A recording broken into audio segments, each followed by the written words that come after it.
All right, so just got done reading the manual. Now we're going to take out our highlighters and we are going to go back to the very first page of chapter 2, and we are going to highlight some stuff.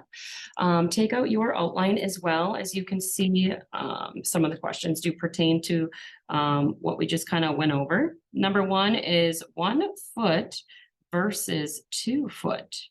And it's kind of like an open-ended question because I want to make sure that you guys are actually reading this stuff. So it does seem a little like a weird question. I just wanted to make it something that you couldn't Google. So when are we going to drive with 1 foot versus 2? And maybe you know this and maybe you don't, but most of your parents probably have an automatic car where the car automatically shifts for your parent. But some other cars, you actually have to do the shifting for the car. So you would have to have like a stick. Maybe you've seen that before. Some people call it a stick. Some people call it a manual. Some people call it a clutch. But you would drive with 1 foot if you had an automatic, and you would drive with 2 feet if you had a stick, okay, or a clutch, or a manual is what they call it. But most of your parents have an automatic car where you would drive with just 1 foot. We're never going to drive with 2 feet, I should say, with a car that is an automatic. We're not going to do that. So 1 foot is for an automatic car, and 2 feet is going to be for when we're driving a car that's a stick. Okay, so that'll give you number 1 on the outline right there. But otherwise, we're hopping right over here and we're going to start highlighting some stuff. I'll share my page with you guys. So my desktop, here we go. All right, so before driving any motor vehicle on public roads, make sure it's equipped in good mechanical condition. So highlight that. So you're gonna make sure that your headlights and things like that work. Obviously, you can get pulled over if you have a headlight out or anything like that. Another thing too is blinkers. A lot of kids ask me sometimes, like, what the heck is up with these blinkers? Why is mine blinking so fast? I don't know if you guys have ever seen it before, but sometimes the blinker blinks very, very, very fast if the blinker is going out. So that's a good indication that you need to get a new light bulb in there. The blinker is going bad if it's blinking very, very, very fast. Maybe you've never seen it before, maybe you have, but that's what that means. But then we're going to go to brakes. So all cars and trucks must have at least 2 separate braking systems. So the foot brake that you touch to the floor, and the emergency brake that you would pull up. Okay, so all cars out there on the road have 2 separate braking systems.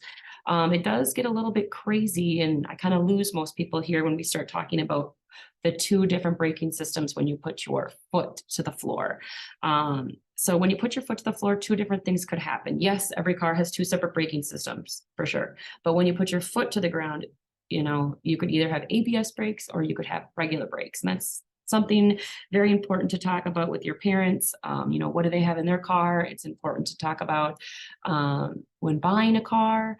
I personally love ABS. I wouldn't buy a car without it. That would kind of be a deciding factor for me if I was going to buy a car or not. We do have a video on it today, so make sure that you are watching that video, and it'll answer some questions and good stuff in there for sure. And then we're going to go to horn. So it is illegal to announce your arrival with a little beep. Honk, honk. Who knew, right? Next thing, headlights. We're going to go over to headlights. So highlight the first 2 paragraphs for me. All motor vehicles, with the exception of motorcycles, must have 2 white headlights that work on high and low beam. The red headlights that illuminate when the brake pedal is pressed. So when you touch the brake pedal, you got to have your headlights and your taillights illuminate for 500 feet. And it also says when set on high beam, objects must be visible on the road for 350 feet away. And then we're going to skip a paragraph and we're going to highlight the next one. Clean your headlights as often as you clean your windshield. Dirty headlights can reduce light output by as much as 75%. So highlight that. And then the last thing, how your headlights and taillights, again, they need to be visible for 500 feet. So when you're driving down the road, both headlights and taillights need to be in working order and they need to be visible for 500 feet. License plates, you need to have one on in the rear. If you don't, you can get pulled over for that. Same with like the headlights, the taillights. You don't have a working headlight, you can get pulled over. Turn signals, we've already talked about this before, but turn signals, we want to turn them on how many feet before we make a turn or lane change? 100. Okay, and then we're going to go to mufflers. We want to make sure that we're checking our muffler. Whoa, regularly for carbon monoxide leaks. Okay. Carbon monoxide is a serious thing. It can kill you. So say if like you were in the garage, and we live in Minnesota, it's chilly, and you wanted to warm up your car. So you go into the garage, you're warming up your car, and you're doing something in the garage. I don't know what you're doing. You're feeding the dog, or you're cleaning up some stuff, whatever. But if your garage is closed and your car is running, your garage is going to fill up with that exhaust, that carbon monoxide, and you could die from the carbon monoxide poisoning. Carbon monoxide is a colorless, odorless gas produced by your engine, and it takes just a few minutes to affect your body. Carbon monoxide poisoning happens a lot in like ice shacks, or I personally had carbon monoxide poisoning in my husband's garage. It just wasn't properly ventilated. I felt a little dizzy and disoriented. I walked outside and I just got some fresh air and I was good to go. Sometimes if you hear about on the news, like the whole family died, sometimes my first thought is, oh, was there a carbon monoxide leak in the house and everyone just passed away and they just didn't wake up from their sleep? Carbon monoxide is also a big deal in Minnesota in the wintertime because our windows are usually tightly closed, so we don't get any fresh air in the car. But a really big deal would be if you were to ever go into the ditch, and you were so far in the ditch that the snowbank was over the top of your exhaust. And obviously, if you're waiting for a tow truck, you're going to want to wait inside of your car while it's running so you're warm. I mean, I would. But the main thing is you want to get outside and clear that exhaust pipe so the exhaust has somewhere to go, and rather than inside of the car and with you, and you could potentially die while you're waiting for your tow truck. So make sure if you're warming up the car in the garage, you're not in the garage, make sure it's properly ventilated. So if there's a room upstairs, maybe all that carbon monoxide is going up, and there may be a room above the garage where that person may pass away if the garage is not properly ventilated and not equipped to have a car running inside warming up. Okay, now we're going to go to, so that was number 2 on your outline about the carbon monoxide. So number 2, the carbon monoxide, make sure that you're answering that question.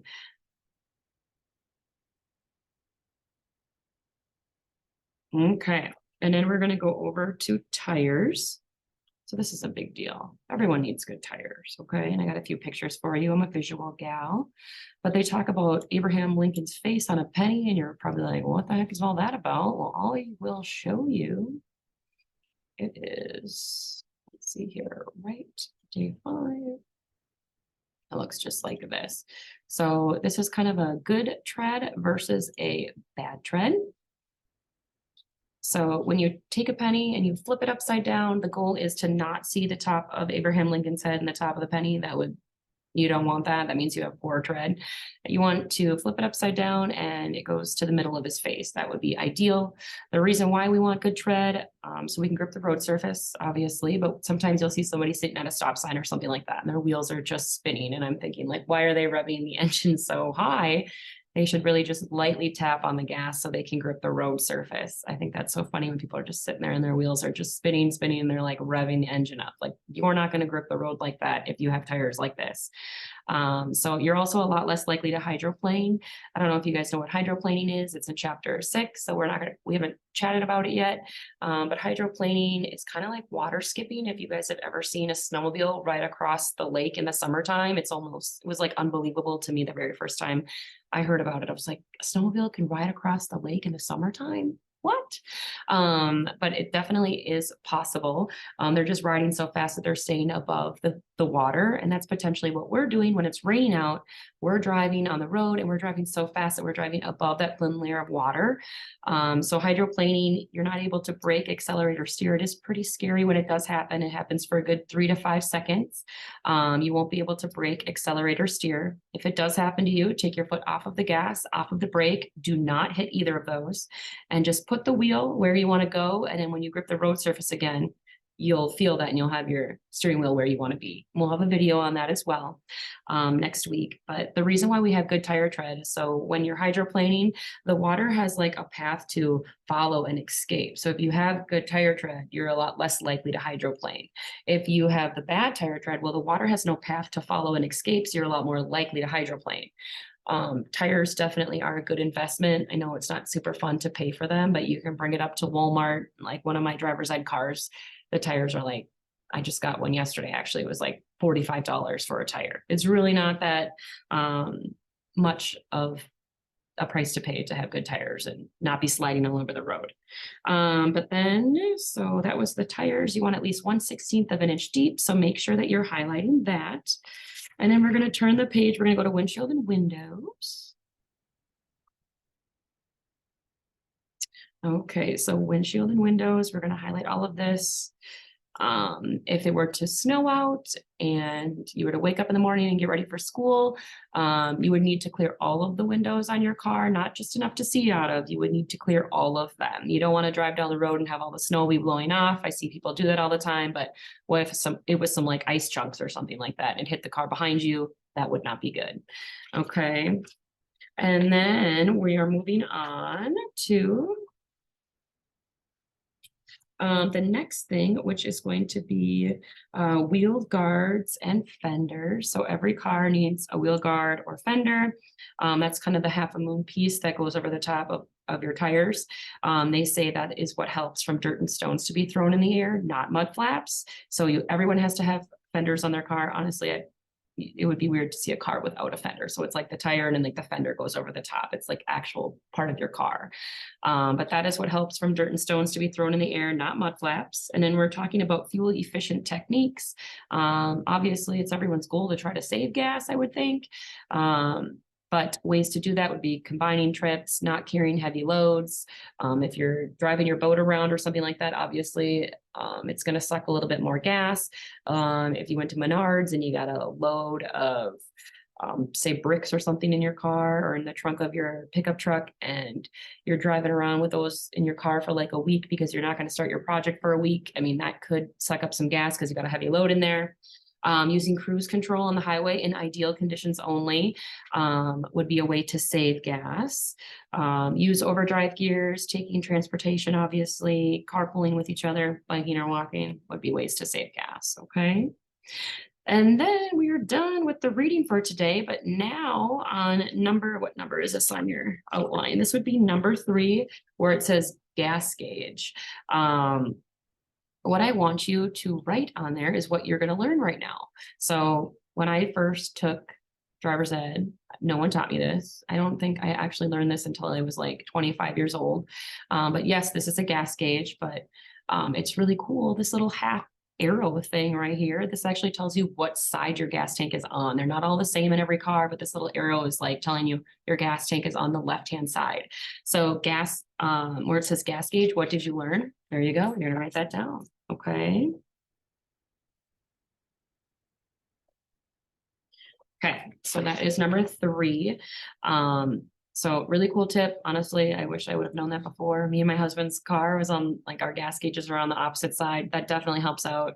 Even on my daily driver, I forget sometimes. I'm like, what side is it on? Look at the arrow. I'm good to go.